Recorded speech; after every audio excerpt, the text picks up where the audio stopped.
May 10th, 1940. The ornate conference room in Berlin's Reich Chancellery still held the morning chill. Hermann Göring, Reichsmarshal, Commander-in-Chief of the Luftwaffe, second only to Hitler himself, threw back his head and laughed. The sound echoed off the Baroque ceiling, rich with contempt. In his manicured hands he held a decoded intelligence report. President Franklin Roosevelt had just asked the American Congress to authorize the production of 50,000 aircraft per year. 50,000. The number seemed to dance mockingly on the page. Göring's iron-blue Luftwaffe uniform, heavy with medals from the Great War, stretched across his considerable frame as he laughed again, this time joined by several officers around the mahogany table. They understood the joke. America, that nation of gangsters and cowboys, of jazz music and cheap automobiles, thought it could build 50,000 military aircraft in a single year.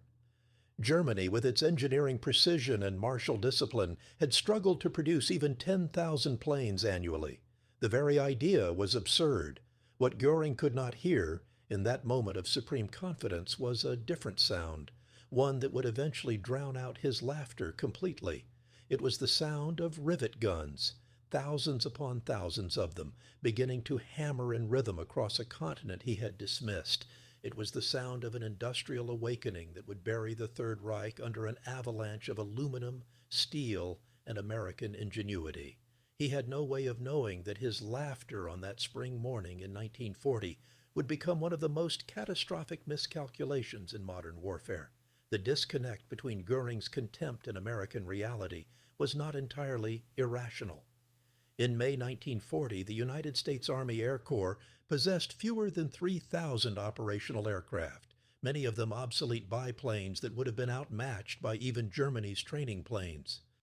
American aircraft production in 1939 had totaled just 5,700 aircraft, most of them small civilian models. The American military aviation industry consisted of a handful of companies operating out of modest facilities, employing skilled craftsmen who built planes almost one at a time, like fine furniture. Boeing, Douglas, Consolidated, Lockheed, these were respectable firms, but their combined output was laughable compared to German production. More importantly, Göring understood something fundamental about aircraft manufacturing that seemed to validate his skepticism. You could not simply manufacture military aircraft the way you manufactured automobiles. Each plane was a complex orchestra of thousands of precisely engineered parts. A single B-17 Flying Fortress required more than 400,000 individual components, every one of which had to be manufactured to exacting tolerances. The aluminum alloy skin had to be shaped by skilled metalworkers. The engines, 4 of them, each containing thousands of moving parts, demanded precision engineering. The hydraulic systems, electrical systems, weapons systems, navigation equipment, each represented its own specialized manufacturing challenge. In Germany, highly trained craftsmen spent months assembling each aircraft, checking and rechecking every rivet, every wire, every control surface. How could America, with its addiction to crude mass production, possibly scale up this artisanal process? How could a nation that built cheap Fords and Chevrolets suddenly build fortresses and liberators? The question answered itself. They could not. But Göring had made a fundamental error, one that would cost him everything. He had confused American industrial philosophy with American industrial capacity. He had mistaken restraint for inability. He had looked at what America was building and assumed it represented what America could build. He had never met William Knudsen. On May 28, 1940, 18 days after Göring's laughter echoed through Berlin, President Roosevelt summoned a 51-year-old Danish immigrant to the White House. William Knudsen stood 6 feet 3 inches tall, with broad shoulders, massive hands, and a face that looked like it had been carved from granite. He had started his career in America as a laborer in a New York bicycle shop, unable to speak English. But he possessed something that transcended language, an almost supernatural understanding of how things were made, how production flowed, how to transform raw materials into finished products at unprecedented speed. For 20 years, Knudsen had been Henry Ford's production genius, the man who had turned Ford's assembly line from an experiment into an industrial revolution. When Ford's Model T production reached its peak, Knudsen was building 9,000 automobiles per day, not per year, per day, in a single factory complex. He had then moved to General Motors, where he had taken the company from near bankruptcy to become the world's largest automaker. He knew more about mass production than any person alive. Roosevelt looked at Knudsen across the resolute desk and explained the situation with characteristic bluntness. Europe was falling. France would collapse within weeks. Britain stood alone.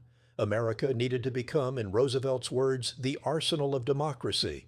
The country needed 50,000 aircraft per year, more planes than the entire American aviation industry had built since the Wright brothers' first flight at Kitty Hawk. "Can it be done?" Roosevelt asked. Knudsen's response was immediate. "We can do more." He was not boasting. He was calculating. In his mind, aircraft were not mystical creations requiring artisanal magic. They were assemblies of manufacturable components. Every component could be broken down into subassemblies. Every subassembly could be standardized, tooled, and mass-produced. The fuselage of a bomber was not fundamentally different from the body of a Buick. It was simply larger, made of different materials, and requiring tighter tolerances. These were engineering problems, not philosophical impossibilities. Within 72 hours of his White House meeting, Knudsen had assembled a team of automotive engineers and dispatched them to aircraft factories across the country. Their mission: analyze every step of aircraft production and reimagine it through the lens of automotive mass production. What they found shocked them, not because aircraft manufacturing was too complex, but because it was too primitive. At Consolidated Aircraft in San Diego, workers built B-24 Liberator bombers, essentially one at a time. Skilled craftsmen would spend weeks hand-fitting parts, filing metal, adjusting tolerances. Each plane was slightly different because each was essentially custom-built. Production rates hovered around one aircraft per day, respectable by aviation standards, revolutionary by automotive standards, where one day's production meant thousands of units. Knudsen looked at this process and saw not craftsmanship but inefficiency. He saw bottlenecks where there should be flow. He saw variability where there should be standardization. He saw skilled labor being wasted on tasks that machines could perform. Most importantly, he saw an industry that was building planes the way people had built carriages in 1870, before Henry Ford changed everything. "We're going to teach you how to build airplanes," Knudsen told the aircraft industry executives, his Danish accent still thick despite decades in America. The statement bordered on insulting. These men had been building aircraft for 20 years, but Knudsen was not interested in politeness. "You know how to engineer planes." "We know how to manufacture them." The transformation began with a single audacious decision.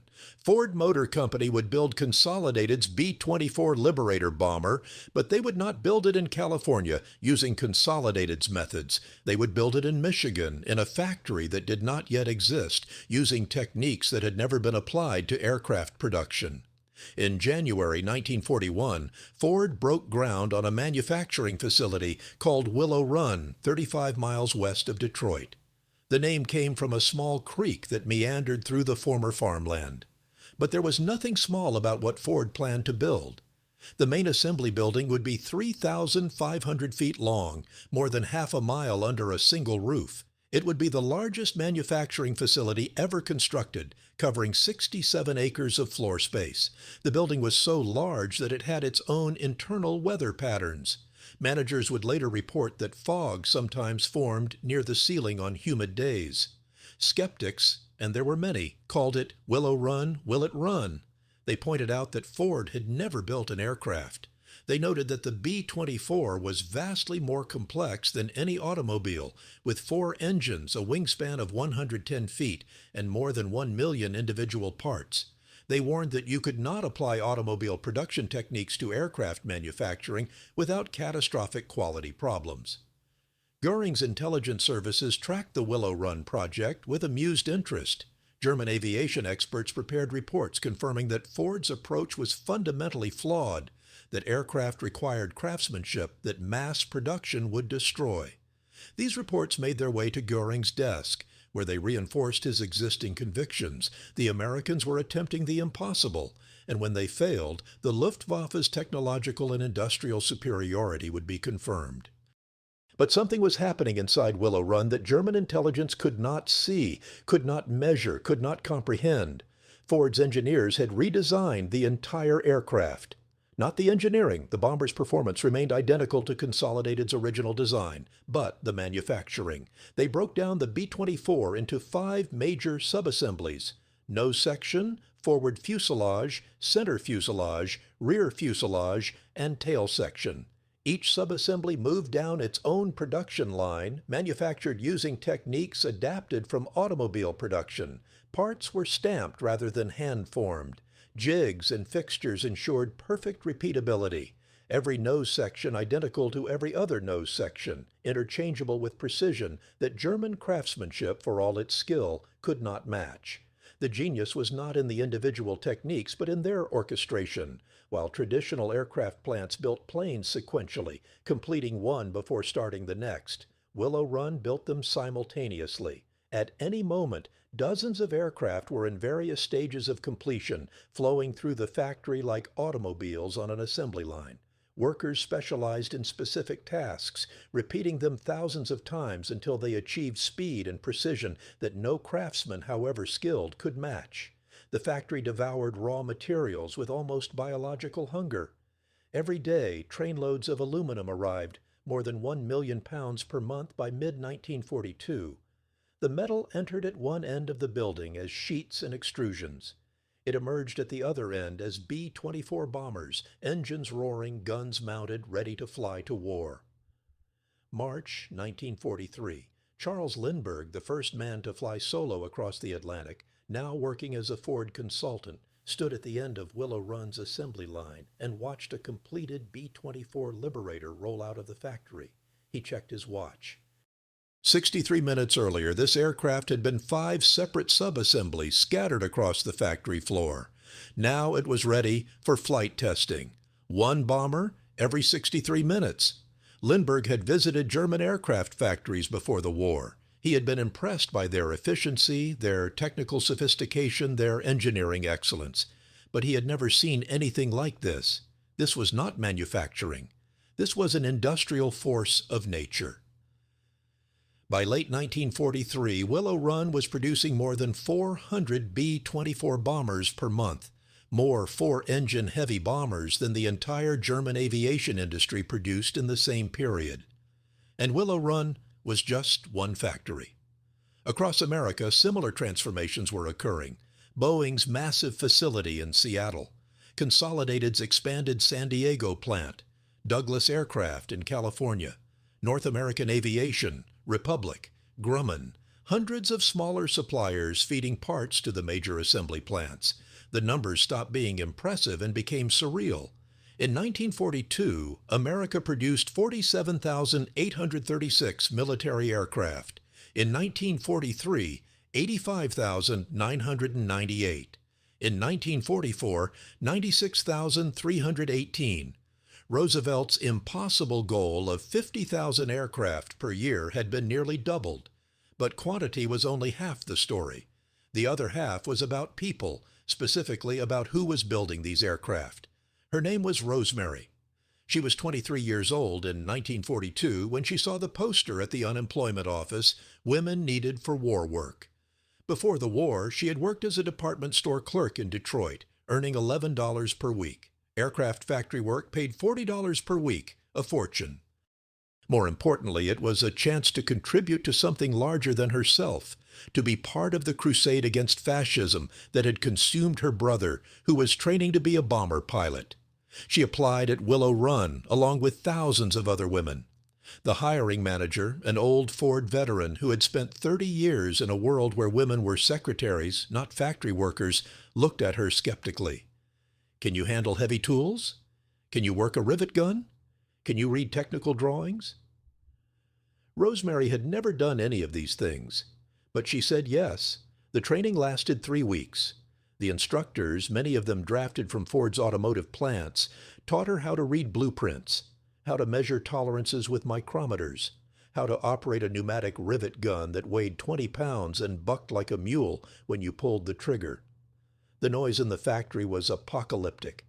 Thousands of rivet guns firing simultaneously, metal presses stamping, engines roaring on test stands. The instructors taught her to read lips, to communicate with hand signals, to work in an environment that seemed designed to overwhelm human senses. On her first day on the production line, Rosemary was assigned to a team installing the wing sections on B-24 fuselages. Her job was to install and seal rivets along the wing roots, critical structural joints that would bear the full stress of flight. If she did her job incorrectly, the wing could fail, the aircraft could crash, the crew could die. The weight of that responsibility should have been crushing. But the training had been thorough, the procedures were clear, and the quality inspectors checked her work religiously. Within 2 weeks, she could install rivets faster and more accurately than most of the men who had initially doubted her. Within 2 months, she was training new workers herself. By mid-1943, women constituted more than 40% of Willow Run's workforce. Across the entire American aircraft industry, the percentage was similar. Rosie the Riveter became more than a propaganda icon. She became the industrial reality that was burying the Axis under American production. Germany had no equivalent. The Nazi ideology of women's place being in the home meant that German industry struggled with chronic labor shortages even as millions of men died on the Eastern Front. Germany did use forced labor, millions of slaves from conquered territories, but slave labor is inherently inefficient, requiring constant supervision, producing low-quality work, and offering no innovation or dedication. You cannot build precision aircraft with resentful slaves the way you can with motivated, trained workers who believe they are fighting for freedom. The difference was not just industrial, it was philosophical. American democracy had mobilized its entire population, regardless of gender, and unleashed their productive capacity. German totalitarianism had constrained itself with its own racist and sexist ideologies, limiting its human resources even as it demanded superhuman industrial output. April 1945. The war in Europe was entering its final days. Soviet forces were fighting through Berlin's rubble-choked streets. Adolf Hitler was in his bunker, issuing orders to divisions that no longer existed.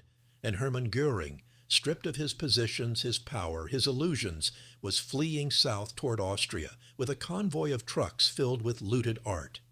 American troops of the 7th Army captured him on May 8, 1945, near Rastatt, Austria. The Reichsmarschall, who had once presided over Europe's most powerful air force, who had laughed at America's industrial ambitions, now stood before American soldiers with his hands raised. He was wearing a light blue Luftwaffe uniform, custom-tailored but now stained and rumpled from days on the run. His face, once florid with confidence and excess, had sagged into exhaustion. The Americans treated him correctly, but without deference. He was a high-value prisoner, nothing more. They transported him to a collection point where he underwent standard processing, photographed, fingerprinted, searched, cataloged. His medals, the Pour le Mérite from the First World War, the Knight's Cross with diamonds from this war, dozens of others, were removed and inventoried. His ceremonial baton, encrusted with hundreds of diamonds and made of ivory, was confiscated. At some point during those first hours of captivity, Goring made a request that surprised his captors. He wanted medical attention. Not for himself, but he wanted to understand what had happened to a shoulder injury he had sustained earlier. The wound had become infected, painful, potentially life-threatening without treatment. What happened next broke through something in Goring's understanding of the world, perhaps the last illusion to shatter. Within 2 hours of his request, he was transported to an American field hospital. An Army surgeon examined the wound, determined it required immediate debridement and antibiotic treatment, and performed the procedure. There was no waiting list, no bureaucratic delay, no interrogation about whether a German officer deserved treatment. The medical staff treated Goring's wound with the same urgency and professionalism they would have shown an American soldier. The surgeon, a captain from Ohio who had been a civilian doctor before the war, later reported that Goring seemed stunned by the efficiency and immediacy of the care. The German officer, accustomed to a military system where even senior officers could languish without treatment if their political standing had fallen, could not comprehend this approach. He asked through an interpreter why they had treated him so quickly, so thoroughly. The American surgeon's answer was simple: because you needed treatment. This philosophy, that human life had intrinsic value requiring immediate care, regardless of rank or nationality or political utility, was the same philosophy that had built 96,000 aircraft in a single year. It was the philosophy of a system that valued individual contribution, that empowered women and immigrants and people from every background to use their talents, that saw human beings as assets to be developed rather than resources to be exploited.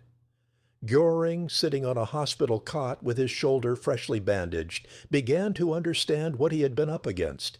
It was not just American industrial capacity. It was not just William Knudsen's production genius or Willow Run's assembly lines or Rosemary's rivets. It was a fundamentally different way of organizing human society, one that, despite all its flaws and contradictions, had proven devastatingly more effective than the totalitarian alternative. In the weeks that followed, as Göring waited to face trial at Nuremberg, he had access to documents detailing Allied aircraft production. The numbers were staggering beyond his capacity to have imagined them 5 years earlier. America had produced more than 300,000 military aircraft during the war. 300,000. Germany, with its vaunted engineering and industrial base, had produced slightly more than 100,000, despite having started production years earlier and having prioritized aviation above almost everything else. In 1944 alone, the single most productive year of American aviation history, the United States had built more military aircraft than Germany built during the entire war. Those aircraft had blotted out the sun over Europe. They had flown more than 2 million combat sorties. They had dropped more than 2 million tons of bombs on German industry, German cities, German airfields. Every B-17 or B-24 that was shot down was replaced within days, sometimes within hours, by a fresh aircraft rolling off an American assembly line, flown by a fresh crew that had trained in America's vast pilot training infrastructure, itself an industrial production system for creating aviators. Germany's most advanced aircraft, the Me-262 jet fighter, a technological marvel that could outfly any Allied aircraft, was produced in numbers too small to matter. Fewer than 1,500 Me-262s were built during the entire war, and most of those never flew combat missions due to fuel shortages, pilot shortages, parts shortages. Meanwhile, Willow Run alone had produced more than 8,600 B-24 bombers, any one of which could carry tons of explosives deep into German territory. Technology, Göring realized, had mattered far less than production. Sophistication had mattered far less than quantity. German engineering excellence had been buried under an avalanche of American industrial might. At Nuremberg, during the long months of trial, Göring was asked about his May 1940 statement, mocking Roosevelt's 50,000 aircraft goal. The question came from an American prosecutor who already knew the answer but wanted it on the record. Göring's response was striking for its bitter honesty. The Führer and I knew perfectly well that Germany could never win a war of production against the United States. But we believed, I believed, that America lacked the national will to mobilize its industry for war, that it was too divided, too comfortable, too soft to make the necessary sacrifices. He paused, then added, I was wrong about everything. It was perhaps the truest statement he made during the entire trial. The bombers that buried the Third Reich had names: Memphis Belle, Hell's Angels, Strawberry Bitch, Liberty Bell. They carried nose art painted by their crews, pin-up girls, cartoon characters, slogans, symbols of home. Each one represented not just American industrial capacity, but American culture, American irreverence, American democracy's messy but effective approach to total war. Inside each bomber was a plaque, small and unobtrusive, that most crews never noticed. It listed the manufacturing plant where the aircraft had been built, the date of completion, and a production number. On B-24s built at Willow Run, that plaque represented 63 minutes of American labor. 63 minutes during which American workers, women and men, immigrants and native-born, Black and white working side by side in a still segregated society had transformed raw materials into an instrument of liberation. William Knudsen, who had orchestrated this industrial symphony, never sought credit or glory. After the war, he returned to private life, his name largely forgotten by the public. The women who had built the aircraft, Rosemary and hundreds of thousands like her, were expected to return to domestic life, their contribution minimized or erased from official histories for decades. But the legacy of what they accomplished together, immigrant genius, democratic mobilization, and industrial transformation, echoes still. It was the story of a free society discovering that its messiness, its diversity, its willingness to empower everyone regardless of background was not a weakness, but a source of incomparable strength. Hermann Göring had laughed at the idea of 50,000 American aircraft per year. He had died by suicide before his scheduled execution, but not before understanding that his laughter, that spring morning in 1940, had been the sound of the Third Reich beginning its long, inevitable collapse. Not because of any single battle, any single defeat, any single strategic error, but because he had fundamentally misunderstood what America was capable of becoming when its people decided to build something together. The last B-24 rolled off Willow Run's assembly line in June 1945. By then, the factory had produced 8,685 liberators. Workers gathered to watch the final aircraft emerge, to sign their names on its aluminum skin, to mark the end of an industrial miracle. Somewhere in that crowd, perhaps, was a woman named Rosemary, her hands permanently marked by years of rivet work, watching the aircraft she had helped build taxi toward the sky. She had been part of something larger than herself, a democratic industrial awakening that had changed the world. And in the sky above Willow Run, if you listened carefully through the roar of radial engines, you could still hear the echo of Goring's laughter fading into history's silence.